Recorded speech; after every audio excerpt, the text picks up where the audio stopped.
کتنا والا پارٹ شروع کیا میں نہیں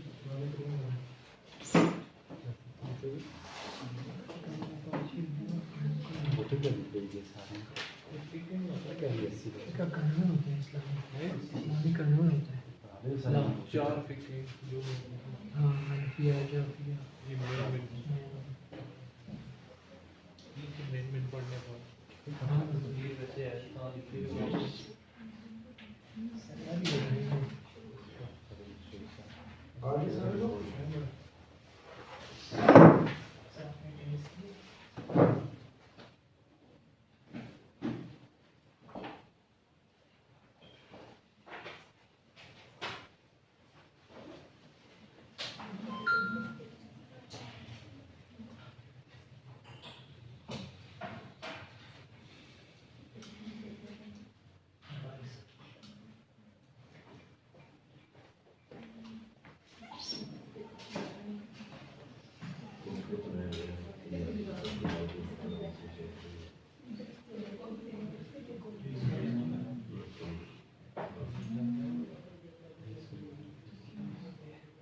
بسم اللہ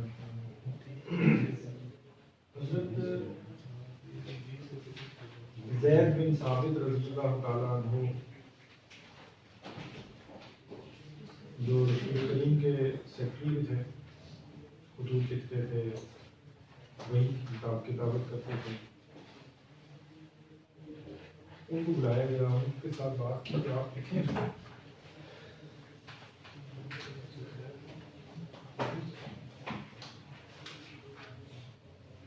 میں کیسے کر سکتا ہوں، میں تو رسول کریم نے جو کام نہیں کروایا میں اس کو کرنے کے لیے تیار نہیں۔ ان کے ساتھ بھی وہی بحث و تمیز ہوئی، ان کو بھی بڑی مشکل سے آمادہ کیا، ان کو کہا کہ آپ کو اکیلے ہی کام سپورٹ نہیں کر رہے، آپ سارے آپ کے ساتھ ایک پوری کمیٹی بنائی جائے گی، جو کمیٹی اس کام کو انجام دے گی، آپ نے اس کی نگرانی کرنی ہے، اس کے ساتھ میں 4 آدمیوں کی کمیٹی ان کے ساتھ بنائے گی، اور حضرت عمر رضی اللہ تعالیٰ نے اوپر ان کے ساتھ نگرانی کے لیے، وہ بھی صدیق اکبر نے ان کو بھی کہا کہ آپ ان کے ساتھ رہیں۔ اب یہ زید بن ثابت ہو گئے یا پھر ان کی جو کمیٹی تھی، یہ سارے حافظ قرآن تھے، یہ اگر چاہتے تو بڑی آسانی سے بیٹھتے اور ایک بندے کو کہتے تم لکھتے جاؤ، باقی اس کو سنتے جاتے، بولتے جاتے، وہ لکھ لیتے، اگر ایک سے غلطی ہوتی دوسرا تیسرا چوتھا بتا دیتے، حضرت عمر بتا دیتے، لیکن انہوں نے ایسا نہیں کیا، انہوں نے احتیاط کا تقاضا ذمہ داری کر کے کم سے کم ان کے اوپر آئے، انہوں نے سلطنت اسلامی میں اعلان کروایا کہ رسول کریم جب بھی وہی نازل ہوتی تھی کسی نہ کسی کو بلا کر کہتے تھے کہ اس کو آ کے لکھ دو، وہ بندہ آ کے لکھتا، رسول کریم پڑھتے، اب جو تم نے لکھا ہے اس کو مجھے سناؤ۔ اگر سنانے میں کسی قسم کی کوئی کمی کوتاہی ہوتی ہے، آپ علیہ السلام اس کی تصحیح کروا دیتے تھے، اور پھر جب اطمینان ہو جاتا کہ صحیح لکھا گیا ہے تب اس کو وہاں پر لکھوایا جاتا تھا مقررہ جگہ پر۔ تو زید بن ثابت نے یہ اعلان کروایا کہ جس آدمی نے بھی رسول کریم علیہ السلام کے ساتھ وہ وحی لکھی ہے اور پھر لکھنے کے بعد آپ علیہ السلام کو سنا کر اس کی تصحیح کروائی ہوئی ہے، وہ اپنا لکھا ہوا نسخہ لے آئے اور ساتھ میں 2 گواہ بھی اس بات پر پیش کرے کہ میں نے واقعتاً رسول کریم سے سن کر یہ وحی لکھی ہے، یہ آیت لکھی ہے، یا یہ چند آیات میں نے لکھی ہیں، اور پھر آپ علیہ السلام کو سنائی ہیں اور آپ نے اس کو درست قرار دیا ہے، 2 گواہ اس بات کے اوپر پیش کرے۔ اس طریقے سے گواہیوں کے ساتھ، اور پھر ظاہر وہ اپنے حافظے کے ساتھ اس کو ٹیلی کرتے تھے، اس ساری کیفیت کے ساتھ انہوں نے پورا قرآن کریم جمع کیا، اور ایک نسخہ جس کو المصحف الامام بھی کہا جاتا ہے، پہلا یہ الام بھی کہتے ہیں اور المصحف الامام بھی کہتے ہیں، یہ باقاعدہ طور پر قرآن کریم کا پہلا نسخہ ہے جو عہد صدیقی میں تیار کروایا گیا ہے۔ الامام اس کو اس لیے کہتے ہیں کہ یہ پیشوا ہے، سب سے پہلا نسخہ ہے، بعد والے جتنے نسخے بھی ہیں وہ اسی کو دیکھ کر تیار کیے گئے. اور ماں کو کہتے ہیں، ماں چونکہ بنیاد ہوتی ہے تو اس اعتبار سے یہ بھی بعد والے مصاحف کے لیے نسخوں کے لیے بنیاد ہے، اس لیے اس کو بھی بنیاد کا نام بھی دیا گیا ہے بعد والے جتنے بھی مصاحف تھے وہ اسی کو دیکھ کر تیار کیے گئے. تو یہ ایک بڑا کام حضرت صدیق اکبر کے زمانے میں ہوا کہ حافظے کے ساتھ ساتھ اب باقاعدہ طور پر کتابت کے اندر بھی قرآن کریم آ گیا. اور وہ جو ہم نے پہلے تاریخ تدوین قرآن یا حفاظت قرآن کے دو پہلو لکھے تھے کہ ایک پہلو حفظ کا تھا اور دوسرا کتابت کا، اب یہ کتابت کا سلسلہ شروع ہو گیا. عہد صدیقی میں کتابت کا ایک نیا رخ سامنے آ گیا. آپ کو میں نے بتایا کہ پہلے جو ہے کسی صورت کی چند آیات نازل ہو رہی ہیں، وہ ایک جگہ لکھی جا رہی ہیں، پھر کچھ آیات نازل ہو رہی ہیں وہ دوسری جگہ لکھی جا رہی ہیں، تو مرتب نہیں تھا کچھ بھی. اب صورتیں کم از کم مرتب ہو گئی ہیں، ایک ترتیب سے صورتوں کو لکھ لیا گیا ہے. لیکن چونکہ ایک نسخہ ایک کتابی صورت میں، جیسے آج ہمارے سامنے قرآن کریم ہے کہ الحمد سے شروع ہوتا ہے، پھر بقرہ ہے، پھر آل عمران ہے، پھر نساء ہے، اس طریقے سے پورا قرآن کریم نہیں تھا، بلکہ بڑی بڑی صورتیں الگ الگ ایک نسخے میں لکھی ہوئی ہیں، چھوٹی صورتیں چند صورتیں ایک الگ الگ نسخے میں لکھی ہوئی ہیں.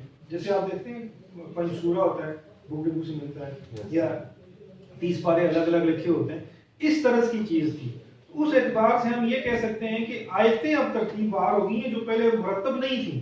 ایک آیت کہیں لکھی ہوئی ہے، دوسری آیت اس کے بعد والی کہیں لکھی ہوئی ہے، تیسری اس کے بعد والی کسی اور جگہ لکھی ہوئی ہے، مرتب نہیں تھی. اب وہ ساری کی ساری آیتیں کیا ہو گئی ہیں؟ مرتب ہو گئی ہیں. البتہ صورتیں جو ہے ابھی بھی ترتیب وار نہیں ہیں، کیونکہ ایک کتاب کے اندر ان کو نہیں لکھا گیا تھا، لکھنا ممکن نہیں تھا، اس طرح کے وسائل نہیں تھے. یہ عہد صدیقی کا زمانہ گزرا، حضرت عمر فاروق رضی اللہ تعالیٰ عنہ کا زمانہ آیا. یہ جو المصحف الامام تھا یا تھا، یہ حضرت صدیق اکبر کے پاس رہا، پھر ان کے بعد حضرت عمر رضی اللہ تعالیٰ عنہ کے پاس رہا، پھر حضرت عمر رضی اللہ تعالیٰ عنہ کے بعد ان کی بیٹی جو ام المؤمنین حضرت حفصہ رضی اللہ تعالیٰ عنہ تھی، ان کے پاس یہ چلا گیا.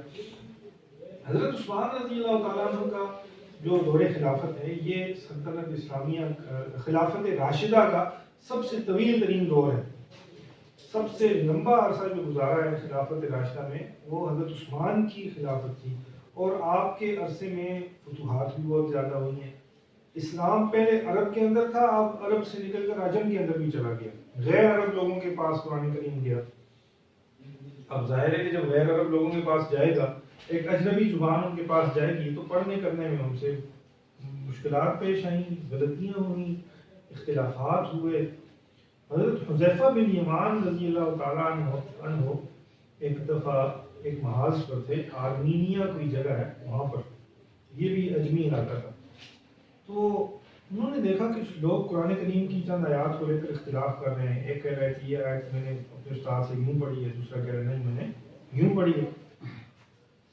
وہ حضرت حذیفہ بن یمان میں حضرت عثمان کے پاس مدینہ آئے اور انہوں نے کہا کہ قرآن کریم کے اعتبار سے تو لوگ اب اختلاف کر رہے ہیں، المصحف الامام تو آپ کے پاس ہے، ہم اس کو کیسے اختلاف کو رفع کریں، ہمارے پاس کوئی ایسی کتاب ہے نہیں ہے، تو آپ اس کے بارے میں غور و فکر کریں. حضرت عثمان نے کہا کہ یہ چیز وہاں آپ کے پاس پیش آئی، میں نے مدینہ کے اندر یہ اس طرح کا اختلاف لوگوں کے درمیان دیکھا ہے.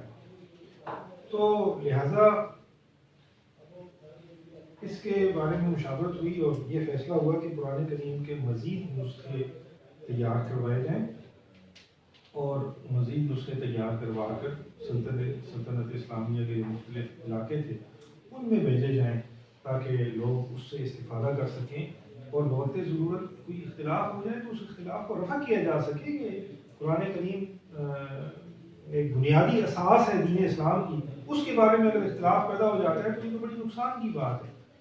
تو حضرت عثمان رضی اللہ تعالیٰ عنہ نے حضرت زید بن ثابت کو دوبارہ بلایا اور ان کو یہ حکم دیا کہ اب آپ نے المصحف الامام کے نسخے تیار کرنے ہیں.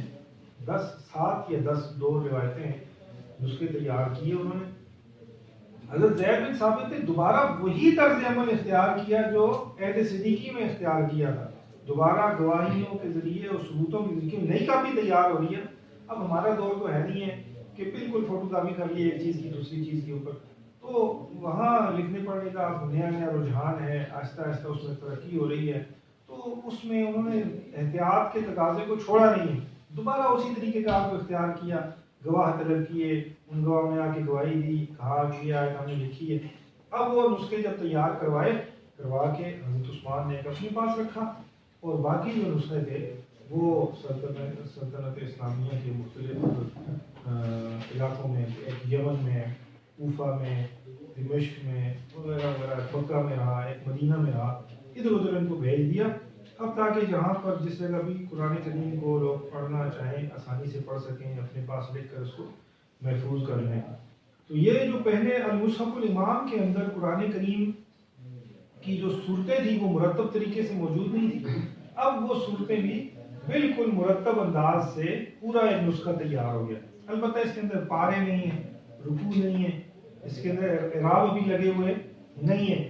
عرب کا جو پرانا ایک دستور تھا کہ بغیر اعراب کے زبر زیر پیش وغیرہ نقطے کچھ بھی نہیں ہوتے تھے، وہ ایک سیدھی سی عبارت لکھتے تھے سیدھی سیدھی اور اس کو پڑھ لیتے تھے، جیسے آج ہمارے یہاں اردو ہم لکھتے ہیں لیکن کوئی اعراب وغیرہ کی ہمیں ضرورت نہیں ہوتی، ایون کہ نقطے بھی نہ لگے ہوں تو ہم سمجھ جاتے ہیں کہ لکھا ہوا کیا ہے۔ ایسا ہی تھا اس وقت قرآن کریم لکھا گیا۔ یہ بعد میں پھر اس وقت عربوں کے ساتھ بہت زیادہ آبادی ہوگی غیر عربوں کی، تو پھر اعراب وغیرہ لگانے کی ضرورت پیش آئی۔ حضرت علی رضی اللہ تعالیٰ عنہ کے دور میں انہوں نے ایک عربی گرامر کے عالم تھے امام خلیل، ان کی ذمہ داری لگائی حضرت علی رضی اللہ تعالیٰ عنہ نے کہ کچھ قواعد وغیرہ عربی زبان کے آپ مرتب کریں تاکہ جو غیر عرب لوگ ہیں وہ جب قرآن کریم کو پڑھتے ہیں، عربی کو پڑھتے ہیں، وہ اس کو آسانی سے پڑھ سکیں اور اس کے پڑھنے کے دوران غلطیوں سے اپنے آپ کو محفوظ رکھ سکیں۔ پھر بعد میں کچھ امویوں کے دور کے اندر بھی مزید کام ہوا، اس کے نقطے لگائے گئے، زبر زیر وغیرہ ایجاد کی گئی۔ یہ علامتیں ہی نہیں تھی نا، یہ ایجاد ہوئی ہیں، بعد میں لوگوں نے بنائی ہیں۔ پہلے تو یہ کہتے ہیں کہ جو زبر ہے اس کے لیے اوپر ایک نقطہ لگا دیتے تھے حرف کے اوپر، زیر کے لیے نیچے ایک نقطہ لگا دیتے تھے، اور پیش کے لیے کہتے ہیں حرف کے سامنے ایک نقطہ لگا دیتے تھے۔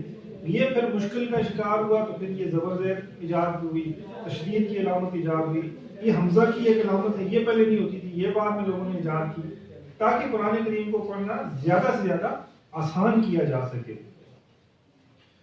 صحابہ کرام سے کسی نے پوچھا کہ آپ کتنے ٹائم میں قرآن کریم مکمل کرتے تھے، ایک دفعہ قرآن کریم پڑھ لیتے تھے؟ تو صحابہ کرام نے کہا کہ ہم 7 دنوں میں قرآن کریم مکمل کر لیتے تھے۔ وہ کہاں سے کہاں آپ کی یومیہ پڑھنے کی مقدار کہاں سے کہاں تک تھی، وہ جب صحابہ کرام نے بنائی تو لوگوں نے وہ 7 منازل بنا لی۔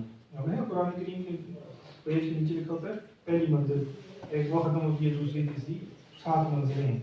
تو یہ 7 منزلیں صحابہ کرام کی پڑھنے کی وہ ترتیب تھی۔ پھر بعد میں لوگ جو ہیں وہ پڑھنے لکھنے میں تھوڑے سے سست ہو گئے، تو قرآن کریم کے ساتھ بھی تعلق کم ہو گیا، تو یہ ہوا کہ 30 دن میں قرآن کریم لوگوں کے ختم کرنے کا جب رجحان پیدا ہوا تو کسی نے، تاریخ میں اس کا نام نہیں ہے، قرآن کریم کو 30 برابر حصوں میں تقسیم کر دیا، وہ 30 پارے بن گئے۔ آپ دیکھتے ہیں اس میں معنی مفہوم کی رعایت نہیں ہے، بس برابر حصے 30 کر دیے۔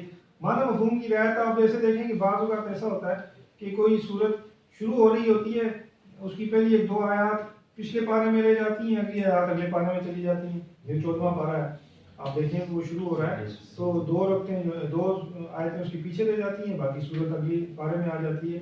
وہ مقصود وہاں یہ ہوتا ہے کہ برابر حصے میں اس کو تقسیم کر دیا جائے تاکہ ایک مہینے میں آسانی سے قرآن کریم مکمل کیا جا سکے۔ پھر آپ اس کے دیکھتے ہیں رکوع بنے ہوئے۔ رکوع کا میں عام مفہوم یہ کرتا ہوں سمجھانے کے لیے، پیراگراف جیسے ہمارے پاس ہوتا ہے، جب ایک ہی مضمون کے متعلق گفتگو ہوتے ہوتے آپ بات کو ایک انداز سے مکمل کر چکتے ہیں تو آپ وہاں پر پیراگراف ختم کر کے دوبارہ نیچے والی لائن سے بات شروع کرتے ہیں۔ تو قرآن کریم کو جب آپ نماز کے اندر پڑھ رہے ہوں، ایک بات کو مکمل کیے بغیر، مکمل کرنے سے پہلے آپ رکوع کر لیں، تھوڑا سا خلاف اولا سا لگتا ہے، یعنی جس کو ہم کہتے ہیں نا اچھا نہیں لگتا، ویسی کیفیت تھی۔ تو اس کیفیت کو ختم کرنے کے لیے یہ رکوع بنا دیے اور برابر مقدار کی ایک ایسی کیفیت بتا دی کہ یہاں ایک بات مکمل ہو رہی ہے۔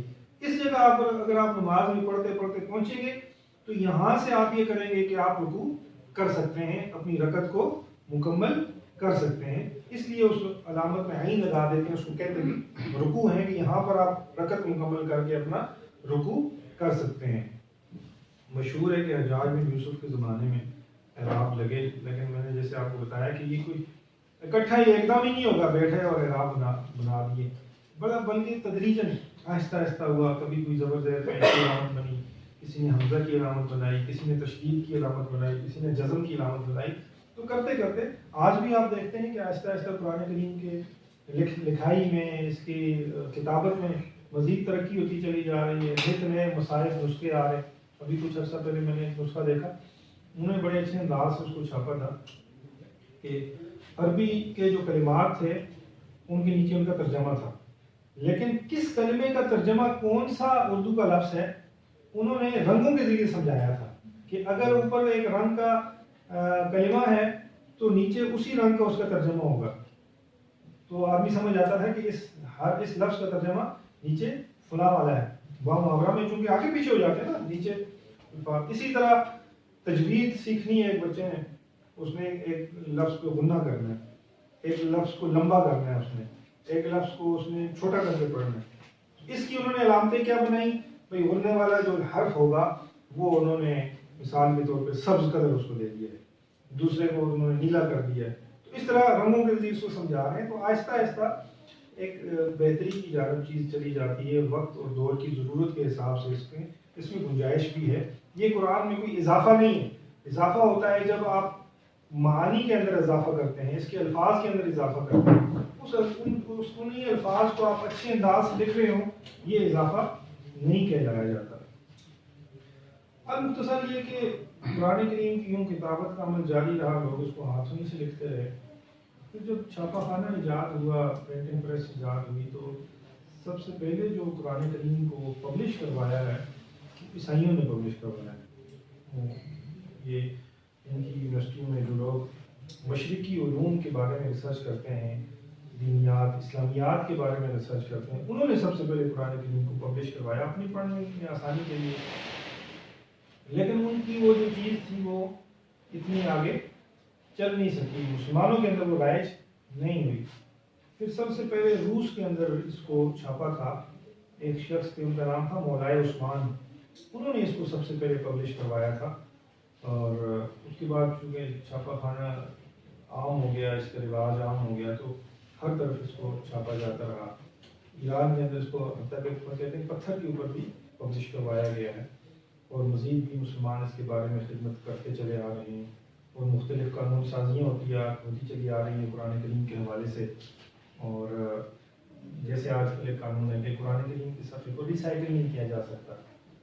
قرآن کریم کو ایک ادنا کوالٹی کے پیج کے اوپر پبلش نہیں کیا جا سکتا. آپ اگر کسی جگہ دیکھتے ہیں ایسی چیز تو آپ اس کو اعلیٰ حکام تک اس کو پہنچائیں، ان لوگوں کے ساتھ کیس کر سکتے ہیں کہ قرآن کریم کو آپ نے ادنا پیج کے اوپر کیوں پبلش کروایا. تو یہ کچھ تاریخیں تدوین قرآن کی، یہ ساری میں نے آپ کے دور عہد بر عہد آپ کو میں نے بتا دیا کہ قرآن کریم کیسے نازل ہوا، کن کن مراحل سے گزر کر ہم تک پہنچا، اور آج ہمارے ہاتھوں میں جو قرآن کریم ہے یہ کن کن کیفیات سے گزر کر اس حالت تک پہنچا ہے. یہ ہمارا ٹاپک جو تاریخ قرآن کا تھا یہاں پر ہو جاتا ہے مکمل.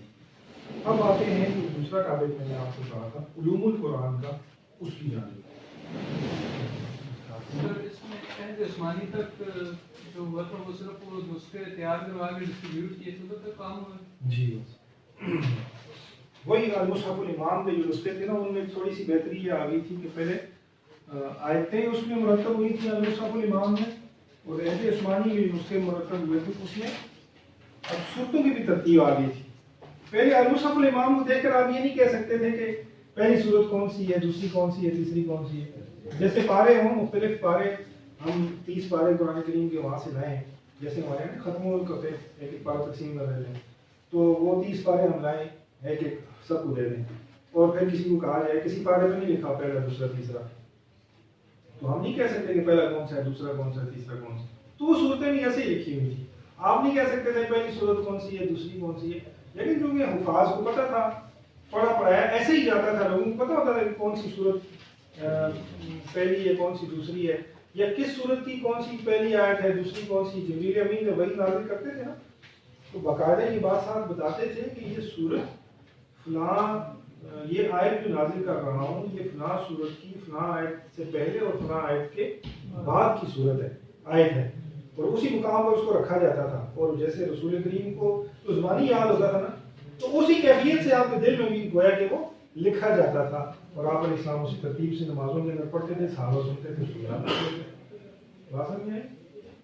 لیکن عہد عثمانی میں اب صورتیں بھی ترتیب بار ہو گئی ہیں، اب اس نسخے کو دیکھنے والا یہ بتا سکتا تھا کہ پہلی صورت کون سی ہے، دوسری کون سی ہے، تیسری کون سی ہے۔ یہاں سے آگے چلنے سے پہلے ایک ضمنی بات ایک اور میں آپ کو مزید بتا دیتا ہوں، یہ سوال آپ کو کرنا چاہیے تھا لیکن چلے میں ہی سوال کر کے اس کو جواب دے دیتا ہوں۔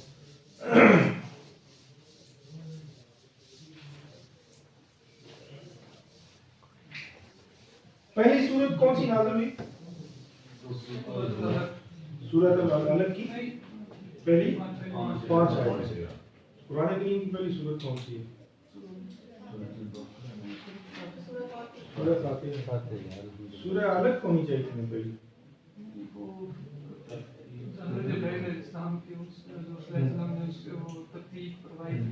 یہ جو ترتیب ہے نا قرآن کریم کی، 2 ترتیبیں ہیں، ایک ہے ترتیب نزولی،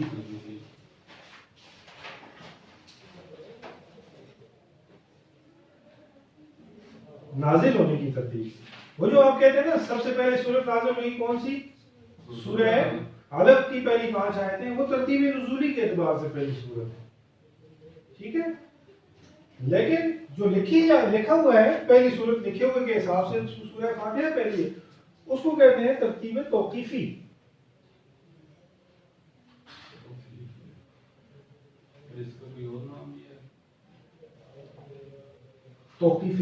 توقیف کا مطلب ہوتا ہے سنا ہوا، یہ جیسے جبریل سے نبی علیہ السلام نے سنا، توقیف جیسے کی گئی ہے، جیسے توفیق بعض کا لوگ اس کو غلط پڑھ رہے ہیں، توفیق نہیں ہے بلکہ کیا ہے توقیف، قاف پہلے ہے، توقیفی یعنی سماعی، سنی ہوئی بات، جیسے جبریل امین سے رسول کریم نے سنا، انہوں نے بتایا کہ اس صورت کو یا اس آیت کو فلاں جگہ رکھنا ہے تم نے قرآن کریم میں، وہ جو ترتیب ہے وہ کہلاتی ہے ترتیب توقیفی، اور جس ترتیب سے قرآن کریم نازل ہوتا رہا ہے اس کو کہتے ہیں ترتیب نزولی۔ بہت سارے علماء نے صرف اس بات کے اوپر کتابیں لکھی ہیں کہ ترتیب نزولی، توقیفی تو پتہ ہے سب کے پاس لکھا ہوا موجود ہے کہ ترتیب نزولی کے اعتبار سے کون سی صورتیں پہلے ہیں کون سی بعد میں ہیں، اس سے فائدہ ہو جاتا ہے، اس کے وہ آگے علوم قرآن میں پڑھیں گے اس کا کیا فائدہ ہے، یہ بات سمجھ میں آ گئی؟ اب چلتے ہیں ہم علوم القرآن کی طرف۔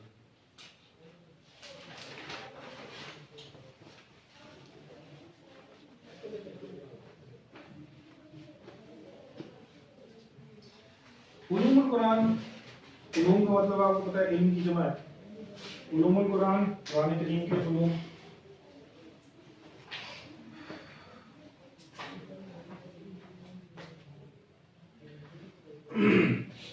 دو طرح کے ہیں، ایک وہ علوم القرآن ہیں جو خود قرآن کریم کے اندر موجود ہیں، خود قرآن کریم نے بیان کیے ہیں، آیتوں کے اندر موجود ہیں، آیتیں جن چیزوں پر مشتمل ہیں وہ علوم القرآن، اور دوسری قسم علوم القرآن کی وہ ہے کہ جن کو آپ سیکھتے ہیں اس لیے کہ قرآن کریم پڑھ سکیں، پہلی قسم وہ ہے جو خود قرآن کریم کے اندر موجود ہے، اور دوسری قسم وہ ہے جن کو اس لیے پڑھا جاتا ہے تاکہ ان کے ذریعے قرآن کریم کی تفسیر کر سکیں، قرآن کریم کو درست طریقے سے پڑھ سکیں، اس کے مطلب اور معنی کو سمجھ سکیں، وہ دوسری قسم کے علوم ہیں، وہ خود قرآن کریم کے اندر موجود نہیں ہوتے، وہ علماء کرام نے وضع کیے ہیں، بنائے ہیں تاکہ قرآن کریم کو اچھے انداز سے ہم پڑھ سکیں۔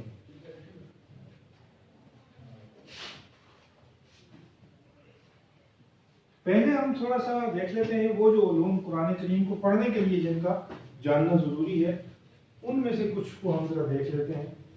ان میں سب سے پہلا ایک علم ہے، اس کو کہتے ہیں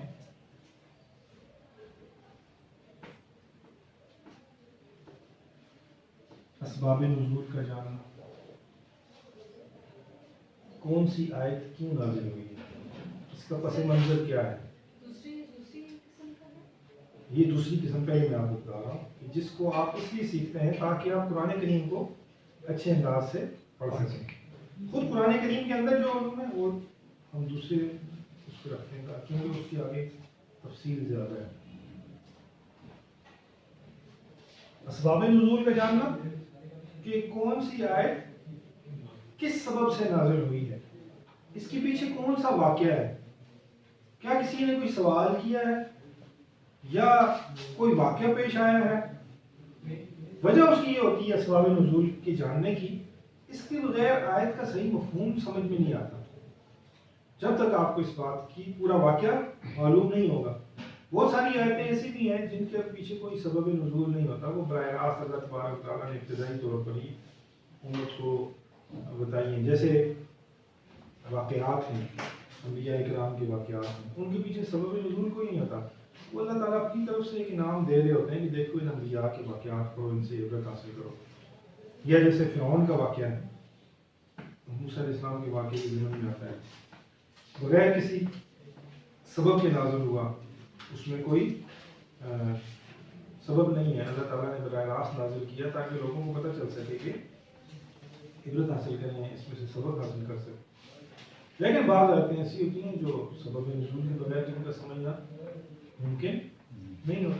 مثلاً ایک آیت ہے یا ایھا الذین آمنوا لا تقربوا الصلاۃ وانتم سکارى، تم نماز کے قریب نہ جاؤ اس حال میں کہ تم نشے میں.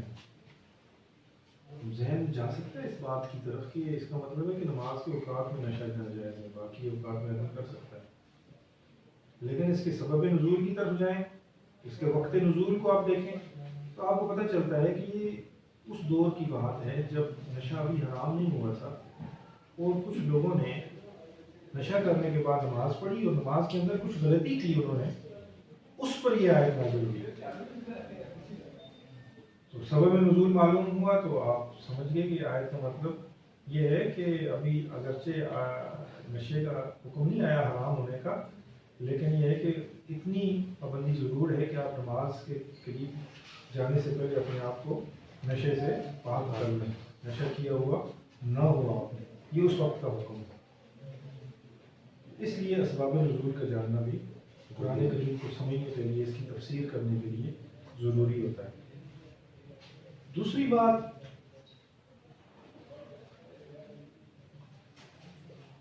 مکی اور مدنی صورتوں کا پتہ ہونا چاہیے. آپ نے دیکھا ہوگا کہ صورتوں میں شروع میں لکھا ہوتا ہے سورۃ البقرہ مدنیہ، کسی صورت میں شروع میں لکھا ہوتا ہے مکی ہے یا مدنی. عام طور پر لوگوں سے پوچھا جائے تو جواب دیتے ہیں جو صورت پوچھے نا مکی اور مدنی صورتوں میں کیا مطلب ہے، کوئی مکہ میں نازل ہوئی مکی ہے، جو مدینہ میں نازل ہوئی وہ مدنی ہے. حالانکہ صحیح اس کا جواب یہ ہے کہ جو صورت ہجرت مدینہ سے پہلے نازل ہوئی وہ مکی ہے، اور جو ہجرت مدینہ کے بعد نازل ہوئی وہ مدنی ہے. سمجھے؟ کیونکہ بعض اوقات آپ علیہ السلام جیسے ہجرت مدینہ کے بعد دوبارہ مکہ میں آئے، فتح مکہ کے موقع پر وہاں بھی صورتیں نازل ہوئی، لیکن وہ صورتیں مکی نہیں کہلائیں گی، مدنی کہلائیں گی. کیوں؟ ہجرت مدینہ کے بعد نازل ہوئی. تو مکی اور مدنی ہونے کا معیار کیا ہے؟ ہجرت مدینہ. ہجرت مدینہ سے پہلے مکی، ہجرت مدینہ کے بعد مدنی صورتیں. ایک بات یہ اس میں یاد رکھنے کی ہے. دوسری بات یاد رکھنے کی یہ بھی ہے کہ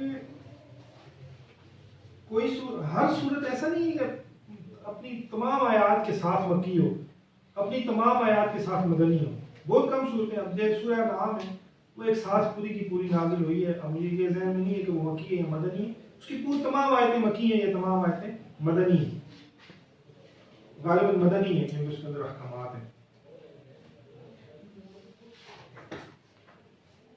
لیکن اکثر صورتوں میں یہ ہوتا ہے کہ اس کی کچھ آیات مکی ہوتی ہیں، کچھ آیات مدنی ہوتی ہیں. اب یہ فیصلہ کیسے کیا جاتا ہے کہ کون سی صورت مکی ہے یا کون سی مدنی؟ اس کی اکثر آیات کے اعتبار سے، کہ اکثر آیات اگر مکی ہیں تو مکی کہہ دیتے ہیں ساری صورت کو، اور اگر اکثر آیات مدنی ہیں تو ساری اس کو مدنی کہہ دیتے ہیں. تو یہ ہوتا ہے کہ ہم فیصلہ اکثر آیات کے اعتبار سے کرتے ہیں. تو لہٰذا اب آگے جیسے میں آپ کو علامتیں بتاؤں گا کہ مکی صورتوں کی علامتیں کیا ہوتی ہیں اور مدنی کی علامتیں کون سی ہوتی ہیں، تو ان سے آپ کو پتہ چلے گا. بعض اوقات آپ ایسا بھی ہو سکتا ہے کہ کسی صورت میں ہو مکی لیکن اس میں مدنی صورت والی علامت پائی جاتی ہو، تو وہ اس وجہ سے ہوتا ہے کہ ہر صورت اپنی اکثر آیات کے اعتبار سے مکی یا مدنی ہوتی ہے. اس میں مکی یا مدنی آیات کی اکثریت ہم دیکھتے ہیں اور اس کے مطابق فیصلہ کرتے ہیں، ورنہ مکس ہوتی ہیں، دونوں قسم کی صورتیں اس کے اندر، آیتیں اس کے اندر موجود ہوتی ہیں. اب ہم دیکھتے ہیں مکی اور مدنی صورتوں کی کچھ خصوصیات. مکی صورتیں یہ مختصر ہوتی ہیں اور ان کے برعکس جو مدنی صورتیں ہیں یہ طویل ہوتی ہیں. مکی صورتوں میں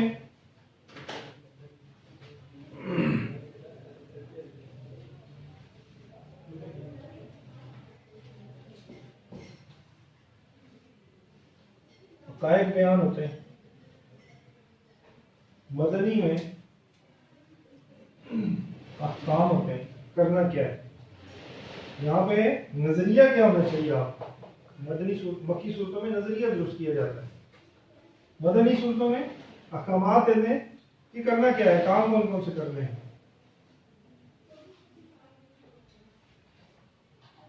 مکی صورتوں میں قصص، قصے ہوتے ہیں، واقعات ہوتے ہیں، انبیاء کرام کے واقعات. مدنی صورتوں میں اتنے زیادہ نہیں.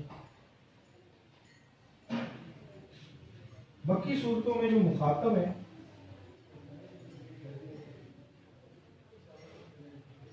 یہ ہوتے ہیں مشرکین، اور مدنی صورتوں میں جو مخاطب ہوتے ہیں وہ ہوتے ہیں یہود، منافقین. مخاطب کا مطلب مد مقابل، جن کے اگینسٹ جا کے چیزوں کو ثابت کیا جاتا ہے. یہاں پر مشرکین تھے مکہ میں، چونکہ مشرکین ہیں، اور یہاں پر یہود تھے یا منافق تھے.